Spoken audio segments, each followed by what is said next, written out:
I'm Ali Jackson-Jolley. I'm here with Ayana Parsons. She is the co-founder of the Fearless Fund, which is the venture capital fund aimed at creating equity for Black and Brown women founders. Ayana, welcome, and thanks for being here with us. Thank you so much for having me, Ali. Yeah, so I'm excited because in about a month's time, you're going to join us in Atlanta, Georgia at the Forbes BLK Summit. You're going to share the stage with Stacey Abrams, and we are going to have a much needed conversation around the current state of diversity, equity, and inclusion, which will discuss some of the backlash that we've been seeing in the past year and some of the defunding.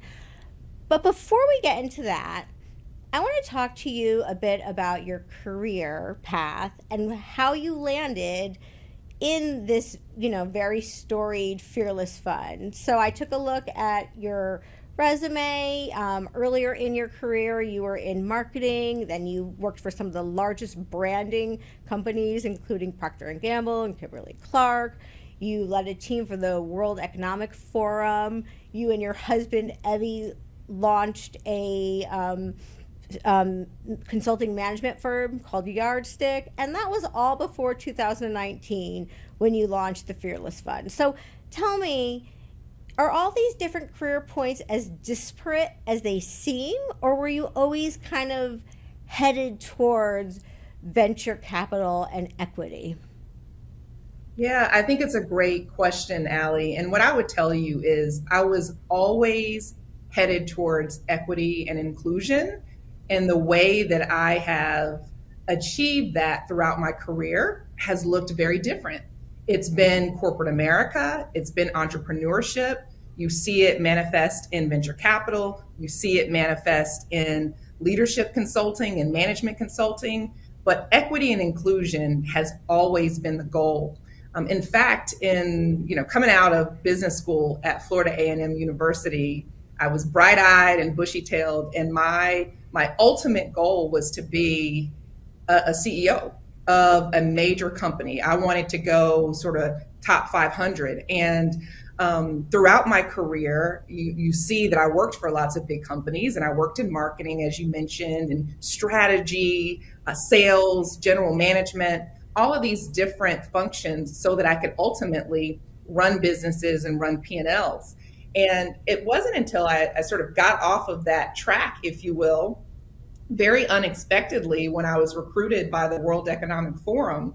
But that was such a wonderful opportunity for me to take a step back from just my business or my brand and think about really how does the world work? Because ultimately the WEF is behind a lot of the major decisions that are happening in the world, because the WEF is the organization that brings the most powerful leaders together to set the global agenda. And so while that was a little bit of a detour, it ultimately helped me get to this place where I am now. And, over the last, I'd say 11 or 12 years, everything that I have done, whether it has been, working for the world's largest executive search firms, or starting my own management consulting firm with my husband, Ebby, or even starting, Fearless Fund with my partner, it was all around how do we close the gap and how do we really lift those up who have been overlooked and marginalized, because we need more representation at the highest levels of leadership. And Ali, just to simplistically describe kind of why I'm doing what I'm doing and how I've done it, I look at the first part of my career and really corporate America as trying to drive change from the inside and drive more diversity, equity, and inclusion. But it's almost like musical chairs when you're trying to put, different leaders in seats. Whereas the Fearless Fund is all about creating the next generation of, Russell 3000, Fortune 1000, all of these global companies. That's what I see in these women that I've had the pleasure of investing in. Yeah, so let's talk about Fearless Fund and the last 4 years.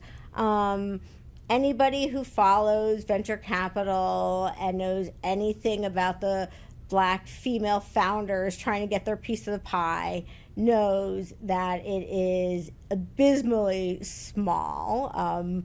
less than 1% goes to Black women founders. But tell me a bit, let's talk about the bright side for a second. Talk to me about some of the successes that you've been able to accomplish with Fearless Fund. Tell me some of those women that you think may not have had opportunity otherwise, that you look at and you're like, you know what, this is one of those women who could be on a board at some point. Talk to me about that. Yeah, well, let me talk to you about the successes, but I also want to lay the foundation, because people know that it's bad, but I don't think they know just how bad it is. So just to give you some perspective, in 2022, more than 288 billion was deployed in venture capital funding. And of that 288 billion, 0.39% went to all women of color. Black, brown, you name it. 0.13% went to Black women. And certainly we invest in women of color, but the reason why we do it is because they are the most founded. They are starting businesses at a higher rate than their majority counterparts, yet they're the least funded. So that's our why. And when you think about women of color, these women comprise easily more than 20% of the US population. So how is it that they're getting 0.39% of the funding? That's really the why. So we came in to solve an unmet need. And we've got some rock stars. Everyone has heard about Slutty Vegan, so I don't even need to talk about Pinky Cole. But Melissa Butler is a founder out of Detroit. She started a cosmetics business called The Lip Bar. She started it out of her kitchen, having not come from a major consumer goods company or worked for a big cosmetics company. She is the #1 Black-owned beauty brand in Target, just to give you some perspective. We've invested in more than 40 women of color, and the capital that we have infused with Fund One was about $26 million that we invested. With that capital, they've been able to hire. We've seen 100% growth in their employee base. We've seen the ability to innovate and bring to market new products. They've been able to build out their leadership teams. This is all about being able to turn a small business into a multi-million, hopefully hundreds of $1,000,000 business that can scale and either go public or be able to be sold to a private equity firm or a larger strategic. Yeah, so let's talk about Melissa Butler and Lip Bar, right? What would have happened if you didn't find her, do you think? Do you think, let me just talk me through what, and let's talk about it sort of like anecdotally, as if she were a talented business leader who had an idea and had the business acumen and just needed the funding. What would usually happen in that case? What do you think? Well, when they don't get it, I mean, for every Melissa Butler, and Melissa is exceptional, and in some ways, one could argue she was gonna, fly at some point. And most of the women that we have invested in, they've got this unique ability to bootstrap. They have so much grit and resilience. And yes, they need capital. Some of them just need the capital. Others need the strategic networks. They need the mentorship, the advice and the guidance. And in my unique case, of course, coming from consumer packaged goods as an industry in retail, I have a lot that I can offer to these founders. But for every Melissa Butler, there are 10 women that have failed and will fail because they haven't gotten the distribution in retail. They haven't been able to invest in their companies. They haven't been able to invest in their product innovation or bring on employees. And so that could have been Melissa's story had she not had the support of a number of angel investors as well as investors like Fearless Fund. Yeah, so now let's talk a bit about DEI and what we've been seeing. 2020, and I'm going to call out that Fearless Fund was launched in 2019. So before 2020, which is often called our nation's racial reckoning. Of course, that was the year that George Floyd was murdered while we were all on COVID lockdown, and America watched that happen in real time. And many people said, okay, enough. We're going to fix the structural racial problems that America has. 4 years later, as some predicted, there is definitely ground being lost in that there are many studies that show that the funding that went into DEI is now being divested and put into maybe ESGs around the climate, right? But also there is a very real backlash in the courts, but also the court of public opinion, in which billionaires such as Bill Ackman and Elon Musk talk about the injustice and the brokenness of diversity, equity, and inclusion, and the fact that corporations are trying to diversify. What do you make of this? Well, Ali, that's a loaded question, but let me just say, before George Floyd was murdered, Ahmaud Arbery was murdered, and he was murdered in Brunswick, Georgia, which is not far, I think, as you know, from our vacation home in St. Simon's Island. And then after Ahmaud, then you had Breonna Taylor, and then you had George Floyd. So there was really this trifecta. And I often say we had two pandemics going on at the same time. We had the pandemic that was COVID-19 that had a lot of people at home, glued to the TV. And then we also had the ongoing pandemic that is systemic racism. And I think the combination of those two is why you had so many people up in arms over George Floyd's murder, as well as Ahmaud Arbery, as well as Breonna Taylor. And we did have this racial reckoning of sorts where for the first time that I can remember, there were hundreds of major CEOs that were calling out the injustice, calling out the racism, and saying very verbally and front facing that they were going to do something about it and making commitments. 4 years later, as you predicted, we've not seen them follow through in most cases with those commitments. As a matter of fact, what we are seeing is a lot of silent backpedaling. And you combine that with individuals like Ed Blum, who are suing a number of organizations, not just the Fearless Fund, but also behind the overturning of California legislation around board diversity. And as we've seen in higher education, overturning affirmative action, it's a domino effect.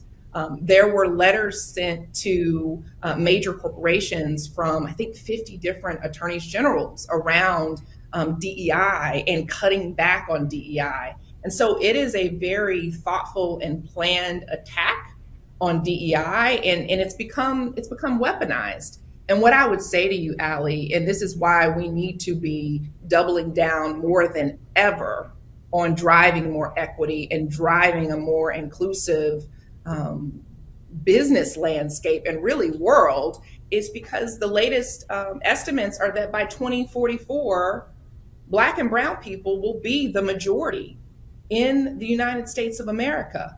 And we've seen the business case for diversity. So I don't even know why we even have to repeat it. But companies that are more diverse have greater shareholder value, greater top line revenue, greater employee engagement.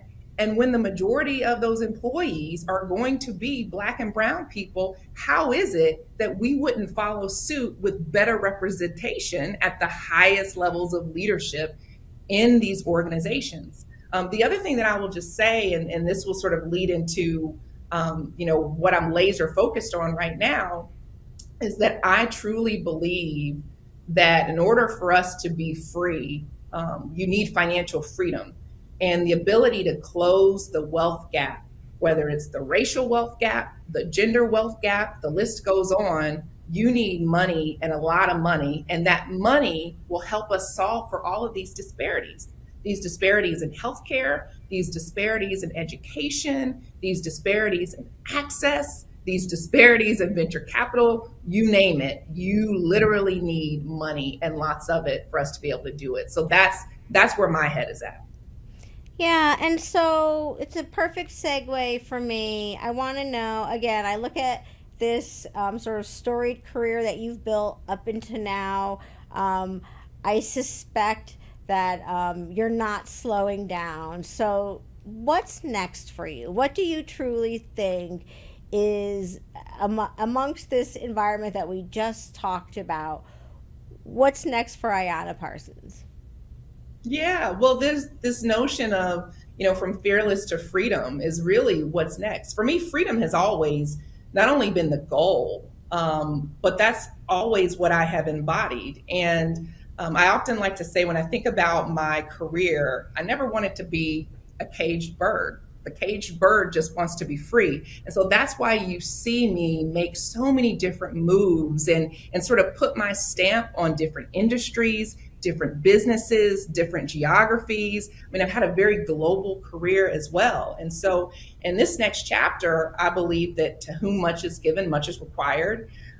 There's also this just beautiful Toni Morrison quote that she talks about freedom and power. And what she says is, if you're free, then it's your job to free somebody else. And if you have some power, then it's also your job to empower someone else. I'm paraphrasing a little bit, but that's what I want to continue to do. And I'll do that as a wife.